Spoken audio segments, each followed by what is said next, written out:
When we think about the friendships we formed in college, many of them feel almost magical. They appeared quickly, deepened naturally, and became an essential part of our daily lives. We studied together, ate together, celebrated victories together, and sometimes even faced our uncertainties about the future together. It often felt effortless. The friendship was simply there, woven into the fabric of everyday life. But what many people don't realize at the time is that college friendships are often supported by a powerful invisible force: convenience. During those years, life is structured in a way that constantly brings people together. You share the same campus, the same schedules, the same routines. You run into each other between classes. You sit next to each other in lecture halls. You send a quick message, and within minutes, you're meeting for coffee or a late-night walk. Connection doesn't require planning. It happens organically. This is one of the great gifts of the college environment. It creates a social ecosystem where friendship is almost inevitable. The barriers to interaction are low, and the opportunities for connection are endless. But graduation changes the equation. Once people move from campus life into careers, that environment disappears. Suddenly, the proximity that once sustained the friendship is no longer there. Friends move to different cities. Work schedules replace flexible student timetables. New communities form around workplaces, families, and professional networks. The friendship that once grew through daily contact now faces a new question. What happens when convenience is gone? This is the moment when many relationships quietly begin to shift. Not necessarily because the care has disappeared, but because the structure that supported the connection has changed. When people no longer see each other regularly, interaction requires something different. It requires intention. Intention is a very different force than convenience. Convenience says, we're together because life naturally brings us together. Intention says, I choose to stay connected to you even when life no longer makes it easy. And this shift is one of the most important transitions in adult friendships. In college, the friendship exists within a shared routine. In adulthood, the friendship must be actively maintained within separate routines. That requires effort. It requires initiative. And perhaps most importantly, it requires remembering. Remembering to send the message. Remembering to make the call. Remembering to check in when months have passed faster than expected. This may sound simple, but psychologically, it represents a profound change in how relationships function. In youth, connection is sustained by circumstance. In adulthood, connection is sustained by choice, and choice carries responsibility. Many people assume that strong friendships should survive without effort. They believe that if the bond was real, it will simply remain intact no matter how much time passes. But relationships, like living organisms, require attention. Not constant attention, but meaningful moments of renewal. Without those moments, even the most genuine connection can slowly fade into memory. What often complicates this transition is that adulthood introduces competing priorities. Careers demand focus. Financial responsibilities appear. Romantic relationships deepen. Time becomes structured in ways that leave less room for spontaneity. It becomes easy to assume that everyone is simply too busy. And yet, something interesting happens when people decide to invest intentional energy into their friendships. The relationship begins to transform. It moves from being a product of circumstance to being a deliberate part of one's life. The friends who remain close for decades are rarely the ones who simply happen to stay in the same place. They are the ones who kept choosing each other even when distance, schedules, and responsibilities made connection less convenient. They schedule the visit months in advance. They send the message even after long silence. They create new rituals to replace the old ones. In doing so, they redefine what friendship means. It is no longer just about shared environments or daily proximity. It becomes about recognition that this person has been part of your story and you are willing to keep writing that story together. And there is something deeply meaningful about friendships that survive this transition. They carry history. They carry the memory of who we were before the pressures of adulthood reshaped our lives. But more importantly, they remind us that connection is not only something we inherit from circumstance, it is something we can actively preserve. Because in the end, lifelong friendship is rarely accidental. It is the quiet result of people who decide again and again that the relationship is worth the effort. And perhaps that is the real question we must ask ourselves as life moves forward. When convenience disappears, who are we willing to choose? Once friendships leave the protected ecosystem of campus life, they enter a much more complex terrain. After graduation, people begin to move in different directions, geographically, professionally, emotionally. One friend may move to a new city to start a demanding job. Another may pursue graduate school. Someone else might return home, start a business, or focus on family responsibilities. Very quickly, the shared path that once made life feel synchronized begins to branch out. This divergence is one of the defining features of adulthood. In college, most people are moving at roughly the same pace. You start semesters together, you experience similar pressures, and you share a common horizon. Everyone is navigating exams, deadlines, and the uncertainty of what comes next. There is comfort in that shared uncertainty. It creates a sense that you are all figuring life out side by side. But once careers begin, life stops moving in parallel lines. Some people discover opportunities early and step confidently into their professional identities. Others spend years exploring, changing directions, or questioning their choices. One friend may quickly find stability and financial security. Another may still be searching for the right path. Someone might move across the world for work, while another chooses to stay close to family and community. These differences are natural. In fact, they are often necessary for growth. Each person is responding to life's opportunities and pressures in their own way. But divergence introduces a subtle challenge for friendship. When people share the same environment and face similar struggles, conversation flows easily. You understand each other's daily experiences because they resemble your own. The frustrations, the small victories, the worries about the future, they are familiar to everyone in the group. Once life paths begin to diverge, those shared reference points begin to fade. One friend may spend their days navigating corporate deadlines and office politics. Another may be immersed in academic research or creative pursuits. Someone else may be managing the demands of parenthood. Their worlds begin to look very different. And when friends meet again after months or even years apart, they sometimes discover that explaining their lives requires more effort than it once did. This moment can be delicate, not because the affection is gone, but because comparison quietly enters the room. Human beings naturally measure their progress against the people around them. When friends take different paths, it can trigger subtle feelings of insecurity or distance.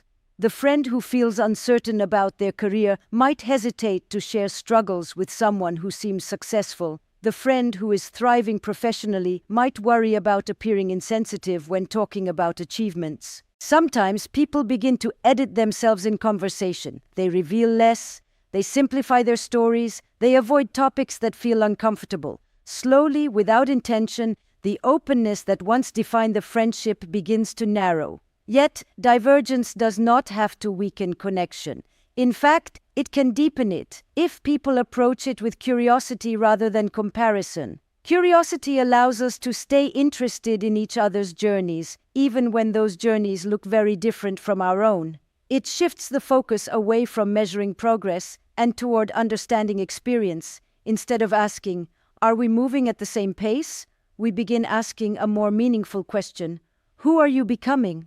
Friendships that survive long periods of divergence are usually built on this kind of curiosity. They create space for different timelines, different ambitions, and different definitions of success. One friend may be building a career in a fast-paced industry, another may be designing a quieter life centered on creativity, family, or community. Instead of seeing these differences as barriers, strong friendships treat them as opportunities to learn from one another. There is also something profoundly stabilizing about friendships that remain steady while life paths diverge. They remind us that we are more than our professional titles or our accomplishments. They connect us to a time when identity was still forming, when the future was still wide open. In a world that often evaluates people based on productivity and achievement, these friendships preserve a different kind of value. They remind us that our worth is not defined solely by where we end up, but also by the relationships that accompany us along the way. Of course, maintaining this kind of connection requires emotional maturity.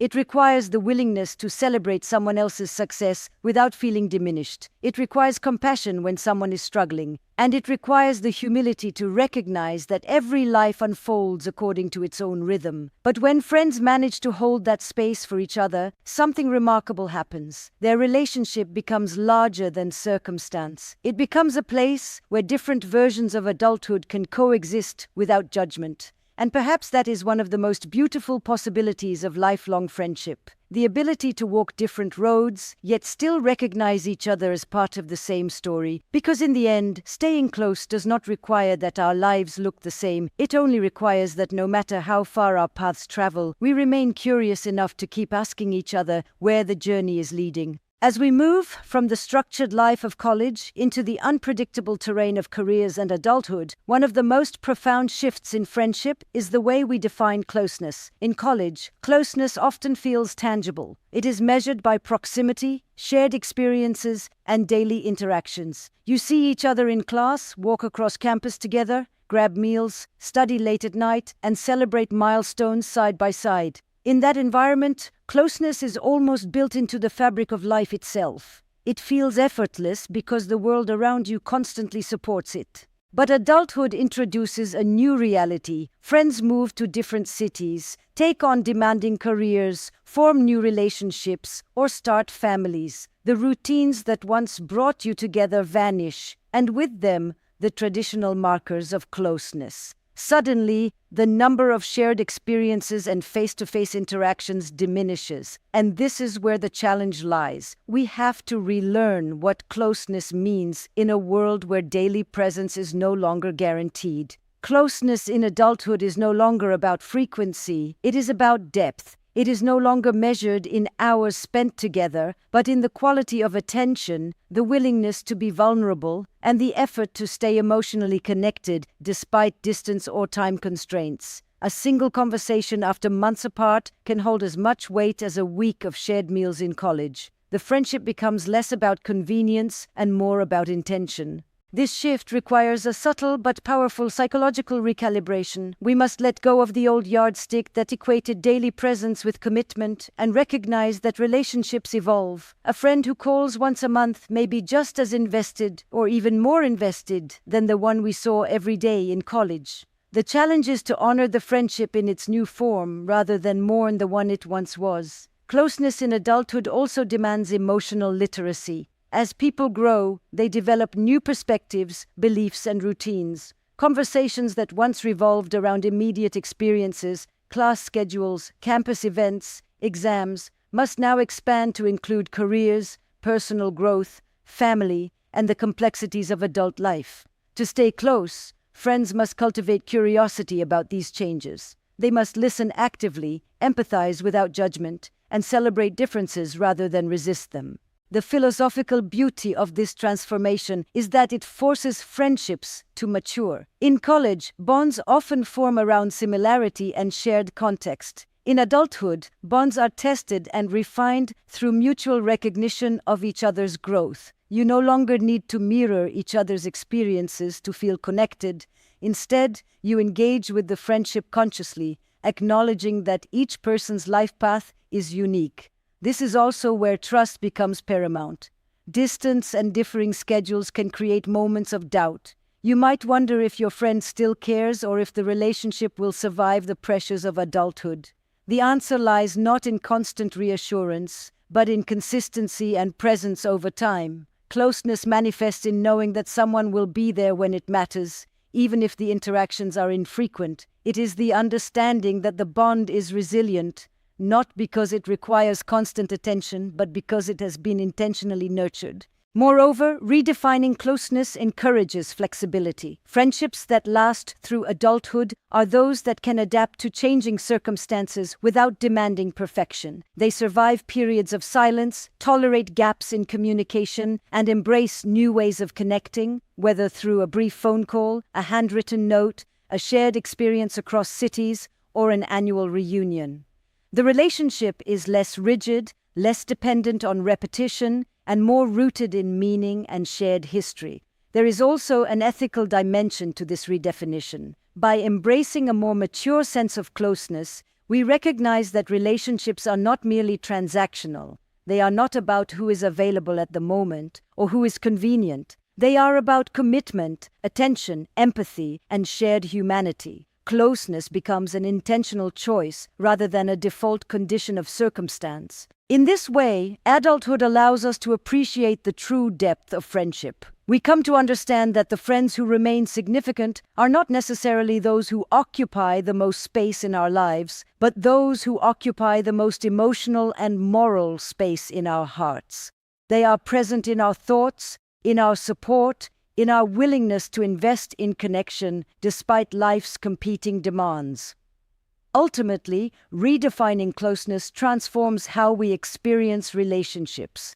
It teaches us that distance, busyness, and life changes are not necessarily threats to friendship. They are invitations to engage more intentionally, to listen more deeply, and to appreciate the profound value of human connection. And the lesson is clear. Lifelong friendship does not depend on physical proximity, daily interaction, or shared routines. It depends on the conscious choice to remain emotionally present, to honor each other's growth, and to cultivate a connection that is resilient, adaptable, and deeply meaningful. Because in the end, closeness is not something that happens to us, it is something we create. It is the deliberate act of choosing each other again and again, even when life pulls us in different directions. The final element that determines whether college friendships can survive the transition into careers is one of the most profound: the willingness to grow together rather than apart.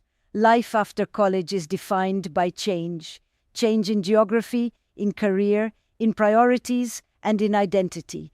The people we were when we graduated are rarely the same as the people we become 5, 10, or 20 years later. And in that process, friendships are challenged to evolve alongside us. Many friendships fade not because of distance, busyness, or conflict, but because they remain anchored to who we were rather than embracing who we are becoming. In college, friends are often part of a shared journey of self-discovery. You experience new ideas, test boundaries, and explore possibilities together. The friendship itself can feel like a laboratory for identity. You experiment with your values, your ambitions, and even your personality, and your friends are witnesses and participants in that process. But once the structure of college disappears, the dynamic must shift. Friends are no longer fellow explorers in the same environment. They are now individuals navigating distinct worlds. Each person's growth may accelerate in different directions. Some may dive into demanding careers, others may prioritize family, travel, or personal projects. Interests shift, values deepen, and life circumstances change. This evolution is natural and healthy, but it can challenge the continuity of friendships if both parties are not willing to adapt. To grow together means to cultivate curiosity, empathy, and patience. It means being willing to ask questions about the friend they are becoming, rather than longing for the friend you knew. It requires a deliberate effort to understand how life has shaped them, what challenges they are facing, and what joys they are celebrating. This is a form of relational mindfulness, paying attention to the ongoing process of who your friends are, not only who they used to be. There is also a vulnerability inherent in growing together.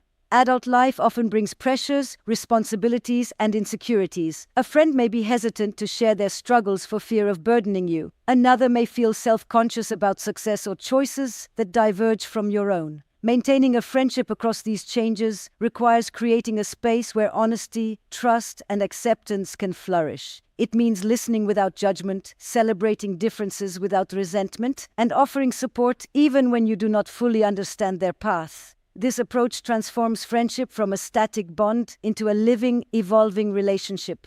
Instead of asking, "Can we remain the same?" the question becomes, how can we continue to be present in each other's lives as we both grow? It is a shift from preservation to co-creation. Lifelong friendships are rarely about keeping things frozen. They are about allowing the relationship to mature, deepen, and expand as life evolves. The choice to grow together also involves conscious prioritization. Life after college often feels like a series of competing demands. Work, family, personal ambitions, and new social circles can easily consume all available attention. To maintain a friendship, you must actively carve out time, mental space, and emotional energy. This is not an act of obligation. It is an act of recognition, of saying, "You matter enough in my life that I am willing to invest effort in our connection."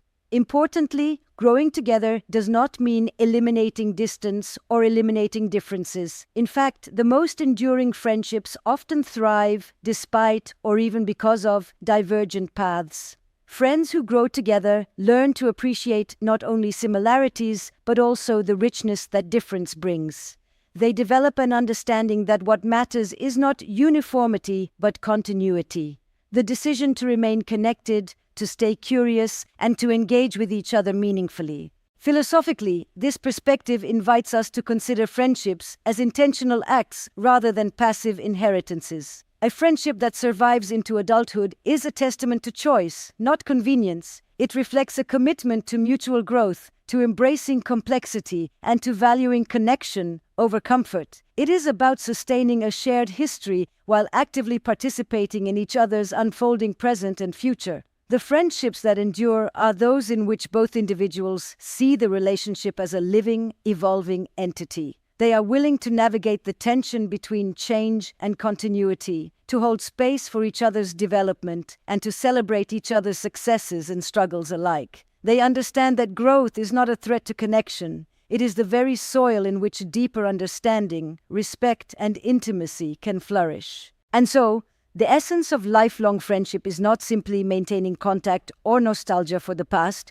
It is the conscious, sustained choice to grow together, to adapt as life changes, and to remain invested in one another's lives even when the world pulls in different directions. It is the recognition that friendship is not a static achievement, but a dynamic process, and that the most meaningful relationships are those in which both people actively participate in the ongoing evolution of each other's lives. Ultimately, the question is not whether college friends can stay close for life, but whether we are willing to meet them where they are, to evolve alongside them, and to choose connection in every season of life. Because lifelong friendship is not a given, it is a commitment we must continually make, one choice at a time.